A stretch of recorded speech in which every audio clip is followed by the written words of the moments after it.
Hello again. Time for another profile of a badass black woman. And today we're talking about Marsha P. Johnson. Marsha was born in New Jersey. Her father worked the assembly line at a General Motors plant. Her mother was a housekeeper. She started wearing dresses when she was just 5 years old, but had to stop for a short time because she was harassed and assaulted by some of the neighborhood boys, raped while still a young child. She joined the U.S. Navy and earned her GED while in there, was honorably discharged, then moved to New York with, she said, $15 and a bag of clothes. She worked at a Howard Johnson's restaurant for a long time, and while she was working there, that's when she came out.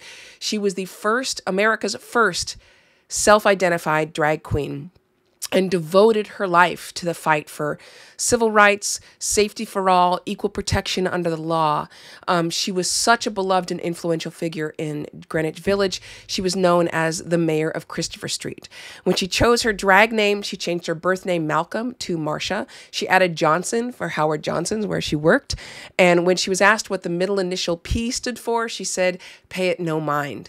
Marsha helped found the Gay Liberation Front, the Street Transvestite Action Revolutionaries, with her friend Sylvia Rivera. She marched in the Christopher Street Liberation March, sang with the New York City Gay Men's Chorus during a memorial for AIDS victims in the 1980s. Marsha P. Johnson is mostly remembered for her role in the Stonewall Uprising. There's some debate over exactly what her role was, whether she was there at the beginning with the resistance against, when the resistance against the police oppression and the police raid began, or joined later. At one point, she's said to have thrown a shot glass at the mirror in the fire-damaged bar, and a member of the Gay Activist Alliance said that was the shot glass heard around the world. On the second night of the uprising, Johnson climbed a lamppost, dropped a heavy bag onto a police car, and broke the windshield.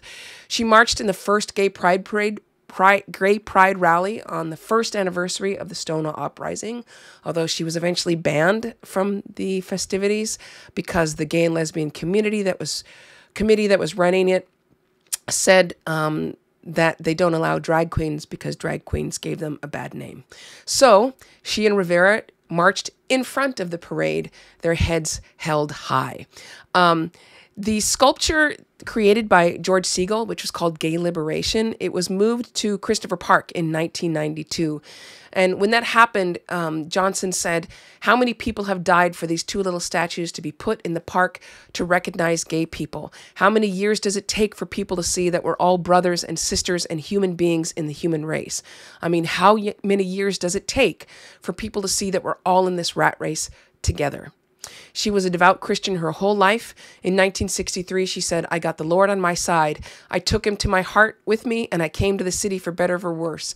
And he said, you might wind up with nothing, because, me and Jesus is always talking." And I said, "Honey, I don't care if I never have nothing ever till the day I die. All I want is my freedom. I believe Jesus is the only man I can trust. He's like the spirit that follows me around and helps me out in my hour of need."